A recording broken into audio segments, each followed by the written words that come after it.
lagi di YouTube Safa HK. Yang belum subscribe, jangan lupa ya subscribe. Kemudian nanti like dan komen serta share jika bermanfaat untuk orang-orang ya. Sekarang sini Kakak Safa bersama Mama Selin. Sahabat Kakak Safa, saya Mama Selin.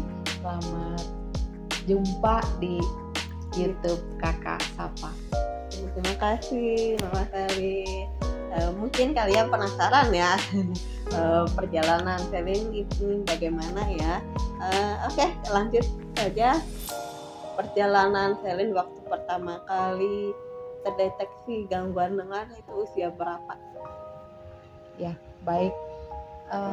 Seingat saya waktu Selin usia 1,5 tahun itu dia kalau lihat TV ada yang joget-joget gitu, ikut joget. Tapi suatu saat papanya Selin mengklakson dari belakang, ternyata Selin itu tidak merespon, tidak menoleh.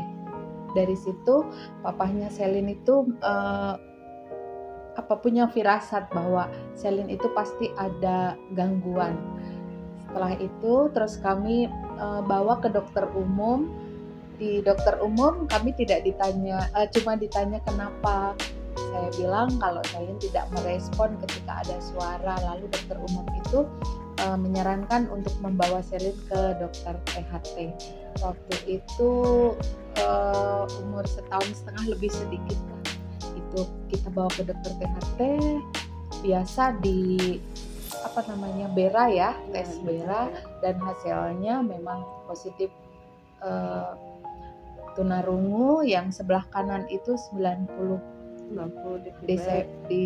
desibel, yang sebelah kiri tidak terdeteksi. Lalu kami disarankan untuk membeli alat bantu dengar. Jadi sambil menunggu proses, kira-kira usia 2 tahun Selin mulai memakai alat bantu dengar. Jadi dari satu masih ada butuh waktu juga ya, kita setelah terdeteksi baru menggunakan alat bantu dengar. Ya. Boleh ya ceritakan kepada sahabat terutama orang tua ya yang memiliki anak gangguan pendengaran, kalau untuk soal rasa setelah mendapat bahwa anak mengalami gangguan pendengaran itu ya, bagaimana bisa mengolah, bisa menerima keputusan? Mungkin sama seperti yang dirasakan oleh orang tua yang lain ya. Waktu itu begitu mendapat hasil bahwa Selin itu tunarungu, rasanya dunia ini kiamat. Saya nggak tahu harus bagaimana. Saya tidak punya pengalaman apa-apa untuk menghadapi anak seperti ini. Hanya satu tentunya yang saya ingat, kalau Tuhan memberi, saya pasti bisa. Kuat ini Mama Selin, tentunya kita harus menerima, dan ya itu juga untuk semua orang tua ya tentunya pasti mengalami seperti itu. Yang pertama itu harus menerima, kemudian kita yakin bisa melewati. Betul. Dari hasil ya, itu yang paling utama. Kemudian ini tadi lanjut menggunakan alat bantu dengar usia 2 tahun. Dan itu bagaimana perjalanannya? Apakah dia begitu menggunakan alat bantu dengar langsung mendengar atau bagaimana perjalanannya? Silakan bisa ceritakan. Kalau langsung bisa mendengar atau tidaknya saya tidak tahu persis ya. Tentunya yang tahu persis Selin. Cuma kebetulan Selin ini, kalau boleh saya bilang, maaf ya, saya memuji anak sendiri, penurut. Jadi ketika dicoba pakai alat bantu dengar, dia tidak protes, dia mau walaupun memang waktu itu dia tidak langsung pakai terus menerus tidak. Ada saat-saatnya dia mungkin merasa tidak nyaman, ya kita lepas sebentar, tapi kita beri pengertian bahwa ini akan menolong dia, dan akhirnya dia mau pakai. Untuk persisnya kapan dia bisa mendengar, saya nggak tahu persis ya, karena saya tidak merasakan apa ya yang dia rasakan. Mungkin dia mulai mengenal suara, setidaknya mulai mengenal suara. Oh, ini mungkin suara mamahnya, ini ada suara benda apa, mungkin itu. Tapi saya nggak tahu istilahnya apakah saat itu dia sudah mendengar atau tidak. Jadi jadi waktu dia pakai alat bantu dengar, Mama Selin yang mengajarin ini ya, berbagai macam suara, kemudian ini apa, ini itu ya. Tentunya jadi terawat juga ya. Iya, itu super, ya yang utamanya ya. Super. Jadi ketika alat bantu dengar bukan hanya didiamkan aja gitu ya, Betul. mendengar sendiri gitu ya. Jadi ya itu, orang tua harus terawat, mengenalkan suara-suara. Itu ketika usia 2 tahun itu udah 2 tahun udah langsung mulai pakai alat. Jadi ketika tahu respon mendengarnya itu kira-kira usia berapa itu? Mungkin di usia 3 tahunan ya, jadi perlu proses ya, kurang lebih 1 tahun baru dia tahu betul, oh ini suara mama aku, oh ini suara kakak, karena kebetulan anak bungsu, ini suara papa aku. Mungkin saat itu ya, jadi tetap perlu proses untuk sampai dia bisa tahu bahwa dia itu mendengar suara. Jadi itu gimana tahu suara itu langsung merespon gitu ya? Gitu ya. Iya, di usia itu kalau ada suara dia langsung mencari suaranya. Iya, gitu. Kan di di sekolah itu dia belajar ini ada gambarnya Selin. Jadi kalau dipanggil nama Selin, kamu yang harus noleh gitu. Jadi kami belajarnya dengan memanggil namanya Selin, baru dia menoleh. Selin sekolah usia berapa? Sekolah usia 3 tahun. Oh, iya. Jadi mulai sekolah di usia 3 tahun itu di playgroup luar biasa, TKLB ya, sampai TKP 1. Playgroup ya istilahnya, playgroup 1, playgroup 2, playgroup 3. Itu sampai umur 6 tahun. Sampai 6 tahun situ di sekolah playgroup TK luar biasa. Gitu. Kemudian lanjutannya bagaimana sekolahnya? Iya, setelah P3, playgroup 3, di tahun ketiga itu di semester 2 kami berkeputusan, karena kami ingin Selin itu SD-nya di SD umum, jadi kami menjembatani memindahkannya ke TK umum yang tujuannya untuk supaya dia mengenal seperti apa sih sekolah umum itu, bagaimana dia harus bersosialisasi dengan teman-teman yang tidak mengalami gangguan pendengaran, supaya dia mengenal dunia anak-anak normal maksudnya. Jadi untuk persiapan SD itu perlu TK dulu gitu ya. Jadi TK umum dulu umum, bukan langsung masuk ke SD umum ya. Jadi tujuannya itu untuk belajar sosialisasi gitu ya. Nah, situ jadi mungkin bisa jadi saran untuk orang tua ya, terutama orang tua yang memilih anak, kalau ingin sekolah umum lebih baik dari TK umum dulu, karena tujuannya untuk sosialisasinya dulu, baru bisa lanjut sekolah ke jenjang selanjutnya. Jadi dari masuk ke TK umum itu ada kendala nggak? Ada tentunya. Kendala yang dihadapi karena dari TKLB ke TK umum ya, tentunya lingkungannya berbeda. Kalau di TK umum kan anak-anaknya anak normal, jadi mau tidak mau dia harus menyesuaikan diri, dan itu tidak mudah, itu perlu proses. Tapi kalau kita kasih semangat, kita kasih support ke anak, kasih motivasi ke anak kita, pasti bisa, akhirnya bisa. Ya itu ya, harus meyakinkan dirinya Iya, itu ya. betul. Dari orang tua Memotivasi ya diri utamanya sendiri ya. dan memotivasi anak. Anaknya. Itu yang paling penting ya. Kemudian kalau untuk TK, Ibu ada merasa ketakutan gak nih, anakku nanti gak punya teman atau mungkin dibully teman-temannya atau lain-lain? Ada tentunya, karena kita merasa anak kita beda dari yang lain. Hal-hal seperti itu pasti sudah terpikirkan sebelumnya. Tapi ya kembali tadi, yang penting kita mau berusaha, kita kasih motivasi dan kita memotivasi diri kita sendiri, dan kita percaya, optimis bahwa kita akan bisa melewati. Yang penting itu ya, tapi dari awal perjalanan itu Mama Selin itu optimis dengan pilihannya, untuk Selin bisa bicara, mendengar, dan sekolah umum ya. Gitu ya. Oh ya, tadi ada yang terlewat nih. Tadi begitu pakai alat bantu dengar tuh, terapi bicara ya tadi gitu ya. Betul. Terapi bicaranya berapa lama? Terapi bicaranya itu sekitar 1,5 tahun mungkin. Karena dari mulai 2 tahun sampai ke 3 tahun, terus di usia 3 tahun kan masuk ke playgroup luar biasa itu, karena kebetulan di playgroup luar biasanya diajari berbicara, diajari membaca, diajari mengenal gambar, mengenal huruf dan sebagainya.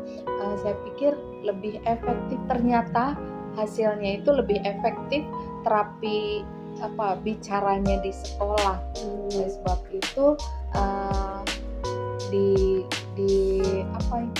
tempat terapi bicaranya hanya berlangsung kurang lebih setengah tahun setelah dia masuk sekolah, dan akhirnya saya berhenti terapi bicara. Saya lebih fokus di sekolahnya. Intinya sih sebenarnya mungkin sama ya, karena di sekolah itu kita dapat ilmunya ya, ngajari bicara itu seperti ini, dan intinya adalah kita mengulang-ulang itu kembali ketika di rumah gitu. Nah itu, terapi bicara bukan hanya sekedar di tempat terapi gitu, tapi perlu diulang di rumah. Jadi ya itu ya, perlu ditekankan kalau terapi bicara itu yang sebenarnya itu adalah di rumah. Betul. Diajarkan oleh orang tua. Iya. Oke, jadi proses juga ya, dari awal menggunakan alat bantu dengar, kemudian terapi bicara, sekolah juga plus terapi masih berjalan ya, terapi bicara juga ya berjalan, kemudian itu respon mendengarnya gitu ya, jadi nggak instan ya, gitu bertahun-tahun ada ya. Kemudian yang tadi lanjut ke sekolah SD itu bagaimana? Tadi kan sudah TK ya, terus pilihan Mama Selin itu kan udah makin mantap gitu untuk masuk ke SD. Boleh ceritakan bagaimana perjalanan awal masuk SD-nya, kemudian perjalanan ketika sudah menjadi siswa SD-nya, kemudian belajar sama sekolah. Puji syukur ya dapat sekolah yang mau menerima Selin, itu yang pertama. Terus yang kedua, puji syukur lagi dapat guru yang mau mengerti, mau menerima Selin apa adanya. Di awal-awal tahun Selin tetap mengalami hambatan untuk bersosialisasi. Kan teman yang di SD itu bukan temannya waktu di TK, jadi harus adaptasi baru lagi. Ini Selin mengalami masalah untuk bersosialisasi dengan teman-temannya, sampai suatu saat pernah dia tidak mau masuk ke kelas, mungkin karena dia tidak bisa mengikuti di kelas. Tapi gurunya sangat baik, gurunya bisa membujuk dan akhirnya mau masuk ke kelas dan bisa mengikuti. Baru di kelas 4 mungkin yang benar-benar ya dia ngeklik dengan teman-temannya, bahkan dia sudah punya komunitas, punya teman-teman punya dekat, geng gitu ya, ya. punya teman-teman dekat yang mau mengerti dan menerima Selin apa adanya gitu. Dan sejak itu saya rasa semakin kecil hambatan yang dihadapi, semakin kecil masalah yang dihadapi, dia semakin pede, semakin semakin merasa bahwa dia diterima oleh teman-temannya. Oh ya, satu hal yang mungkin perlu saya bagikan kepada teman-teman Kakak Safa, sahabat Kakak Safa, bahwa kalau kita punya anak seperti ini, kita coba gali kelebihan dari anak kita itu apa. Nah, kelebihan itulah yang kita terus support, terus kita kita support ya, supaya anak kita itu sampai mampu menunjukkan ini loh kelebihan saya. Nah, itu akan menumbuhkan rasa percaya diri, dan kalau anak kita sudah percaya diri, maka akan semakin kecil masalah yang dihadapi. Itu mungkin. Ya itu yang sebagai orang tua harus bisa menumbuhkan percaya diri anak-anaknya ya, supaya dengan percaya diri anaknya itu ya bisa melalui jalan ya, insya Allah ya bisa menjalani hari-harinya gitu ya. Jadi waktu itu Selin itu pernah mengalami pembulian di sekolah ya? Pernah, waktu kelas 4 kalau tidak salah. Yang sulit untuk saya lupakan waktu itu, waktu renang kan nggak boleh pakai alat bantu dengar ya. Waktu alat bantu dengarnya disimpan, ada yang nyuri, ada yang ngambil, disembunyikan oleh temannya. Saya sudah lapor, menghubungi ke guru olahraganya, kata gurunya ya nanti dibantu untuk menemukannya. Sudah gitu saya kejar lagi ke sekolah, gimana Pak, sudah menemukan belum? Ternyata belum. Nggak lama kemudian sahabatnya, teman dekatnya yang datang, Selin ini ada alat Selin di saku celana saya. Dia juga baru sadar ketika sampai di sekolah, dan puji syukur waktu itu alatnya kembali lagi. Buat saya kan cukup berharga ya, alat bantu dengar itu sangat berharga ya. Tapi puji syukur kembali lagi alatnya, dan sejak itu anak yang biasa membuli, yang mencuri itu tidak lagi melakukan pembulian akhirnya. Jadi sudah sadar diri ya, mungkin ya. Nggak tahu karena penasaran atau apa, nggak tahu, mungkin barang aneh gitu ya. Mungkin suatu yang alat yang canggih yang mungkin dia inginkan, jadi begitu dia tahu apa ini fungsinya gitu kan. Nggak ada fungsinya bagi dia, tapi sangat berharga bagi kita gitu. Berharga sekali, apalagi kalau udah hilang lah dunia. Ya jadi itu ya benar-benar ya memori yang itu memang sulit saya lupakan. Kalau yang lain-lain itu anggap biasa lah. Gitu ya. Jadi ya itu intinya kita menerima ya. Nggak perlu sakit hati seperti itu ya.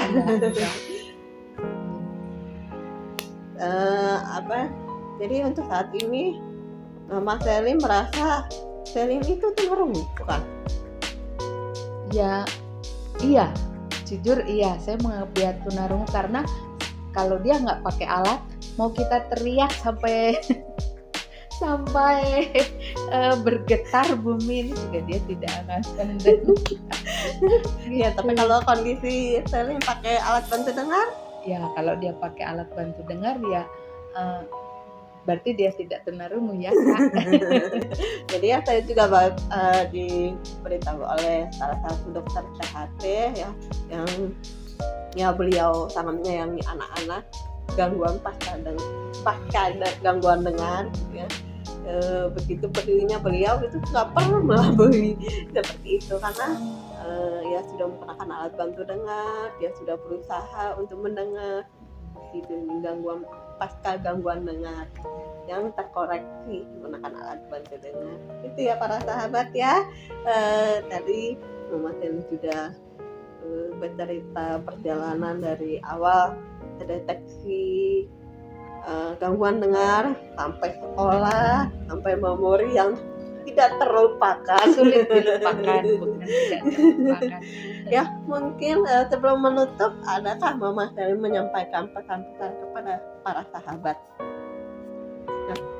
Baik sahabat Kakak Safa, apa yang kita alami saat ini sebenarnya adalah anugerah, karena tidak semua orang bisa bisa menjalani.